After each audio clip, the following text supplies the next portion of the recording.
হাসরের মাঠ যেদিন কায়েম হয়ে যাবে, জান্নাতীদের জান্নাতে যাওয়ার ফয়সালা যেদিন হবে, জাহান্নামীদের জাহান্নামে যাওয়ার ফয়সালা যেদিন হয়ে যাবে, মানুষ যখন জান্নাতের ভিতর চলে যাবে, আল্লাহ পাক রব্বুল আলামিন গোটা মানুষদেরকে ডেকে ডেকে বলবেন, ও জান্নাতবাসীরা, তোমরা কি আমার কাছে আর কোনো কিছু চাও কিনা? সমস্ত জান্নাতবাসীরা ডাক দিয়ে বলবে, আল্লাহ, কোরআনের মধ্যে আপনার যত নিয়ামতের কথা উল্লেখ করেছেন, তার চেয়ে জান্নাতের ভিতরে এসে কোটি কোটি গুণ বেশি পেয়েছি গো আল্লাহ, আমাদের আর কোনো চাওয়া পাওয়া নাই। রব্বুল আলামিন, জান্নাতের মধ্যে আপনি আমাদেরকে এত নিয়ামত দান করেছেন, আমরা আর কোনো কিছু চাই না। এমনিতে জান্নাতবাসীদের মধ্যে উলামায়ে কেরামের মধ্য থেকে একজন নেতৃত্ব দিয়ে বললেন, ও রব্বুল আলামিন, দুনিয়াতে থেকে থেকে আপনার কত ইবাদত করেছি, ঠান্ডা পানি দ্বারা অজু করেছি, শীতের মধ্যে খেতা ছেড়ে উঠতে মনে চায় না, কম্বল ছেড়ে উঠতে মনে চায় না, তারপরে রব্বুল আলামিন ফজরের আগ দিয়া তোমার দরবারে সাড়া দেওয়ার জন্য, তোমার কুদরতি পায়ে সেজদা দেওয়ার জন্য আরামের লেপ লাঠি দিয়ে পাড়া দিয়া ঠান্ডা পানি দ্বারা অজু করে তোমার দরবারে দাঁড়ায় গিয়েছি। রব্বুল আলামিন, রব্বুল আলামিন, তোমাকে ভালোবেসে আমরা নামাজ পড়েছি, রোজা রেখেছি, হজ করেছি, যাকাত দিয়েছি, কিন্তু আল্লাহ, আমরা তো আপনাকে দেখতে পাই না। সবচেয়ে বড় যে পাওয়া হবে জান্নাতের মধ্যে, সেটা হচ্ছে আল্লাহ তাআলার দিদার। জানি না আল্লাহ কেমন সুন্দর, আসমান সুন্দর, জমিন সুন্দর, পৃথিবী সুন্দর, ঝর্ণা সুন্দর, সুন্দরে সুন্দরে পাল্লা, জানি না কত সুন্দর তুমি আল্লাহ, জানি না কত সুন্দর তুমি আল্লাহ। জান্নাত বসে একজন বলবে, আল্লাহ তোমারই তো পাই নাই, জান্নাতে তো আসছি ঠিক, কিন্তু আপনাকে তো এখনো দেখি নাই। আল্লাহ পাক রব্বুল আলামিন ডাক দিয়ে বলবেন, জান্নাতবাসীরা, দুনিয়াতে থাকাকালীন কত কষ্ট করেছো, আমাকে এখনো দেখতে পাও নাই।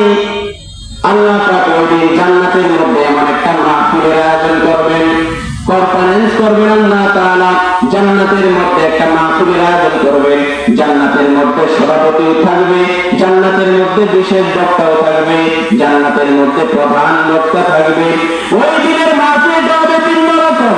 আজকের মাহফিলের মধ্যে যেমন সভাপতি আছে, আজকের মাহফিলের মধ্যে যেমন প্রধান বক্তা আছে, বিশেষ বক্তা আছে, জান্নাতের মাহফিলের মধ্যে একজন থাকবেন সভাপতি। সভাপতির দায়িত্ব পালন করবেন আমার স্বয়ং আল্লাহ। সুবহানাল্লাহ। জান্নাতের সভাপতির দায়িত্ব পালন করবেন আল্লাহ। বিশেষ বক্তা হিসেবে উল্লেখ থাকবেন, বিশেষ বক্তা হিসেবে থাকবেন হযরত দাউদ আলাইহিস সালাতু ওয়াস সালাম। প্রধান বক্তা হিসেবে থাকবেন আকায়ে নামদার, যার জন্য তামাম দুনিয়া আল্লাহ তাআলা বানাইলেন, আমার আপনার নবী মুহাম্মদুর রাসূলুল্লাহ সাল্লাল্লাহু আলাইহি ওয়াসাল্লাম। জান্নাতের মধ্যে মাহফিলের আয়োজন করা হবে। ওই জান্নাতের মধ্যে রব থাকবেন সভাপতি। সর্বপ্রথম কোরআনের তেলাওয়াত দিয়ে মাহফিল পরিচালনা করা হবে, শুরু করা হবে। দুনিয়ার যত বড় কনফারেন্স আছে, দুনিয়ার যত গুনাহের আড্ডাখানা আছে, সেগুলির মধ্যে গান দিয়ে শুরু করা হয়, দুনিয়ার মধ্যে ইসলামী সঙ্গীত দিয়ে শুরু করা হয়, কোরআনের তেলাওয়াত দিয়ে শুরু করা হয়। ওই দিন আল্লাহ তাআলা মাহফিল শুরু করবেন কোরআনের তেলাওয়াত দিয়ে। আল্লাহ তাআলা নির্দেশ করবেন, দাউদ, তাড়াতাড়ি চলে আসো, কোরআনের তেলাওয়াত, তোমার কোরআনের তেলাওয়াত দিয়ে আমি মাহফিল শুরু করতে চাই। দাউদ আলাইহিস সালাতু ওয়াস সালাম দাঁড়ায় যাবে। সকলের সামনে আছেন নবীগণ, তারপরে সিদ্দীকিন, সালেহীন, বাকি সমস্ত জান্নাতীরা সকলেই পিছনে বসা থাকবে। সকলের উপস্থিতিতে দাউদ আলাইহিস সালাতু ওয়াস সালামের তেলাওয়াত শুরু করে দিবে। দাউদ আলাইহিস সালাম আউযু বিল্লাহি বিসমিল্লাহ বলে তেলাওয়াত শুরু করে দিবেন। ওয়াদ-দুহা ওয়াল-লাইলি ইযা সাজা মা ওয়াদ্দাকা রাব্বুকা ওয়া মা ক্বালা। দাউদ আলাইহিস সালাতু ওয়াস সালামের কণ্ঠ এত মধুর হবে, এত সুমধুর হবে, হবে। মুফাসসিরিনে কেরাম উল্লেখ করেছেন দাউদের কণ্ঠ এত সুন্দর ছিল, এত সুন্দর ছিল, একটা কণ্ঠের মধ্যে, দাউদের একটা কণ্ঠের মধ্যে আল্লাহ তাআলা 70 থেকে 80 রকমের সুর আল্লাহ তাআলা দান করবেন। ওই দিন কত সুন্দর করে তেলাওয়াত করবে, জান্নাতবাসীরা দাউদের তেলাওয়াত শুনে আনন্দে আত্মহারা হয়ে যাবে আর বলতে থাকবে, ওগো আল্লাহ, দাউদের তেলাওয়াত এত সুন্দর, এত সুন্দর করে আপনার কালাম তেলাওয়াত করে, এটা কেমন সুর, এটা কেমন কণ্ঠ, রব্বুল আলামিন জান্নাতে তেলাওয়াত এত সুমধুর হয় কেমনে? গোটা জান্নাতবাসী আনন্দে আত্মহারা হয়ে যাবে। আল্লাহ রব্বুল আলামিন বলবেন, ও জান্নাতবাসীরা এখনই পাগল হয় না, আরো তো হয়ে গেছে, আরেকজন তো আছে, তার তেলাওয়াত শুনলে তো তোমরা আরো পাগল হয়ে যাবে। জান্নাতবাসীরা বলতে থাকে, ওগো আল্লাহ, এর চেয়ে কি সুন্দর তেলাওয়াত হয় নাকি? ওই হ্যাঁ, এর চেয়ে সুন্দর তেলাওয়াত আছে। দাউদের তেলাওয়াত শুনতে থাকবে, দাউদের তেলাওয়াত যখন এক পর্যায়ে শেষ হয়ে যাবে, আমার আপনার নবী মুহাম্মদুর রাসূলুল্লাহ সাল্লাল্লাহু আলাইহি ওয়াসাল্লামকে তেলাওয়াত করতে বলা হবে। আমার প্রিয় নবী, আপনার উপর আমি কোরআনকে নাযিল করেছি, যে কোরআনের জন্য আপনি অনেক কষ্ট করেছেন, তায়েফের ময়দানে কষ্ট করেছেন, মক্কার জীবনে কষ্ট করেছেন, মক্কার জন্মভূমিতে আপনি থাকতে পারেন নাই, চলে গেছেন মদিনাতে, কাফেরদের নির্যাতন সহ্য করতে করতে এক পর্যায়ে আপনি গেলেন মদিনাতে। মদিনার হিজরতের ঘটনা যদি বলি আর অনেক লম্বা হয়ে যাবে। হিজরতের রাত্রিতে আমার আপনার নবী আবু বকরকে নিয়ে হিজরতে গেছেন মদিনাতে। রাত্রিবেলা আবু বকরকে ডাক দিয়েছে, এক ডাক শোনা মাত্র আবু বকর ঘর থেকে বের হয়ে আসছে। বের হয়ে আসার পর আমার আপনার নবী আবু বকরকে নিয়ে মদিনার দিকে রওনা করেছে রাত্রিবেলায়। এক পর্যায়ে দেখা যায় আবু বকর একবার নবীজির ডান পাশে আসে, আরেকবার দেখা যায় নবীজির বাম পাশে যায়, আরেকবার নবীজির পিছনে যায়, আবার নবীজির সামনে আসতেছে, এরকম করতেছে আবু বকর। আমার আপনার নবী বিস্মিত হয়ে জিজ্ঞেস করেন, ও আবু বকর, একবার তুমি আমার সামনে আসো, আর একবার পিছনে যাও, আবার ডানে আসো, একবার বামে আসো, এমন কি কেন করো আবু বকর? আবু বকর ডাক দিয়ে বলেন, ও পেয়ারা হাবিব, যার জন্য গোটা তামাম পৃথিবী আল্লাহ তাআলা আপনার জন্য বানাইছেন, আমি আবু বকর আপনাকে কত মহব্বত করি আপনি কি জানেন? আমি আবু বকর যদি এই পর্যায়ে আপনার পাশে উপস্থিত থাকি, আর কোন কাফেররা যদি আপনার উপর কোন তীর নিক্ষেপ করে, আমি আল্লাহ তাআলার কাছে কি জবাব দিব? আমি এটার প্রশ্নের উত্তর খুঁজে পাই না। এই কারণে নবী আমার ভয় হয়, আমি আপনার ডান দিকে দাঁড়ায় যাই, আমার ভয় হয় না জানি ডান দিকে কোন কাফের আপনাকে তীর নিক্ষেপ করে। আগে আগে আমি যখন আপনার ডান দিকে থাকি, আমার মনটা কয় বাম দিক থেকে মনে হয় কোন কাফের আপনার দিকে তীর নিক্ষেপ করে। আমি যখন বাম দিকে দাঁড়ায় যাই, আমার মনটা কয় মনে হয় সামনের দিক থেকে কোন কাফের আপনাকে তীর নিক্ষেপ করবে। ওই তীরটা ঠেকাবার জন্য আমি আপনার সামনে দাঁড়ায় যাই। আমি যখন আপনার সামনে থাকি, মনে হয় পিছন দিকে আপনার উপর কোন তীর নিক্ষেপ করতে পারে, এই তীর ঠেকাবার জন্য আপনার পিছনে আমি দাঁড়ায় যাই। ও আল্লাহর হাবিব, আপনাকে বড় আমি মহব্বত করি, এই কারণে আপনার চতুর্পাশ দিয়ে আমি ঘুরতে থাকি। এই কোরআনকে মহব্বত করার জন্য আপনার নবী নিজের জন্মভূমি ছেড়ে মদিনায় হিজরত করে চলে গিয়েছে। এই কোরআনের তেলাওয়াত আমার আপনার নবীর কণ্ঠে শুনতে চান কি চান না? নবীর কণ্ঠে তেলাওয়াত শুনতে চান কি চান না? আজকে আমাদের নবী নাই, কিন্তু ওই দিন জান্নাতের মধ্যে আমার আপনার নবীর কণ্ঠে কোরআনের তেলাওয়াত শুনতে পারবো। আমার আপনার নবী ওই দিন তেলাওয়াত শুরু করে দেবেন, আল্লাহু আকবার। নবী আউযু বিল্লাহি মিনাশ শাইতানির রাজিম তেলাওয়াত শুরু করবেন, ইয়াসিন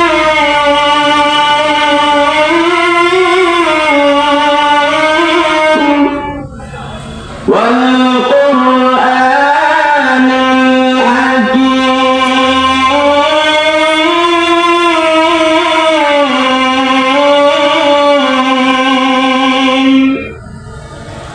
নবীর তেলাওয়াত শোনা মাত্রই গোটা জান্নাতবাসী পাগলে আত্মহারা হয়ে যাবে।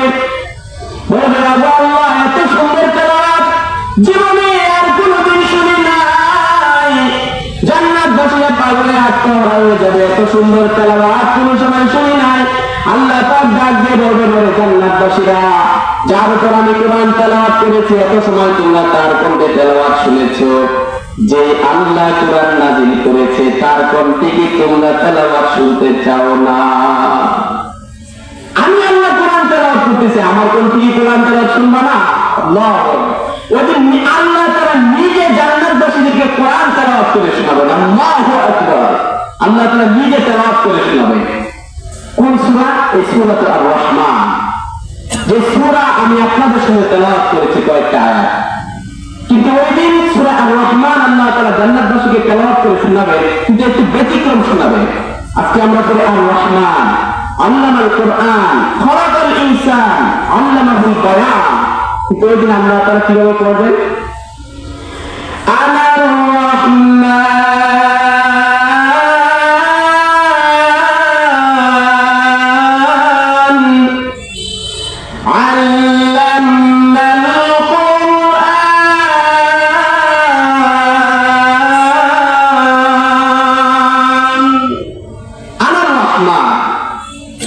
এতদিন পরে আসছো রহমান, রহমানকে চিনো না? আনার রহমান, আমি হচ্ছে রহমান। আল্লামাল কোরআন, আমি মানুষকে কোরআন শিক্ষা দিয়েছি, রাসূলকে কোরআন শিক্ষা দিয়েছি। ওই দিন আল্লাহ তাআলা বলবেন, গোটা জান্নাতবাসী আল্লাহর তেলাওয়াত শুনে মুগ্ধ হয়ে যাবে। ওই দিন আল্লাহ পাক রব্বুল আলামিন যখন এভাবে তেলাওয়াত করতে থাকবেন, জান্নাতবাসীরা মন্ত্রমুগ্ধের ন্যায় তাকায়া থাকবে। জান্নাতবাসীরা বলবে, এ কেমন সুর আল্লাহ শুনাইলেন। জান্নাতবাসীরা পাগলে আত্মহারা হয়ে যাবে। কেমন সুর, যে সুর আমরা কোনদিন শুনি নাই, এমন মধুমুগ্ধের তেলাওয়াত আমরা আর কখনো শুনতে পারি নাই। গোটা জান্নাতবাসীরা বলতে থাকবে, আল্লাহ তেলাওয়াত করেন, তেলাওয়াত করেন, যতই তেলাওয়াত করেন অতই মধুর লাগে, অতই মধুর লাগে, আল্লাহ আরো তেলাওয়াত করেন। এক পর্যায়ে দেখা গেছে আল্লাহ পাক রব্বুল আলামিন তেলাওয়াত বন্ধ করে দিবেন, তেলাওয়াত বন্ধ করে দিবেন। জান্নাতবাসীরা এক একজন বেহুশ হয়ে যাবে তেলাওয়াত শুনে। এমন বেহুশ না, কোনো কথা বলতে পারবে না, কোনো কথা বলতে পারবে না, সকলেই নীরব নিস্তব্ধ হয়ে যাবে, সকলেই নিজের জ্ঞান হারিয়ে ফেলবে। আল্লাহ কেমন তেলাওয়াত শুনলাম গো আল্লাহ। আল্লাহ রাব্বুল আলামিন তখন ডাক দিয়ে বলবেন, এ জান্নাতবাসীরা আর কতদিন তেলাওয়াত শুনবা? ওই দিক দিয়ে হুর করে আসবে, হুর করে আইসা আপনি যে মন্ত্রমুগ্ধের মতো আল্লাহর দিকে এভাবে তাকায় আছেন, তাকায় থাকবেন, হুর করে আইসা আপনাকে টুকা দিবে। তো আর কত শুনবেন? আমাদের তো হক আছে নাকি? হুরদের একটা হক আছে না? জান্নাতে হুর, জান্নাতে হুর আইসা আপনাকে ফিরিয়ে দেবে।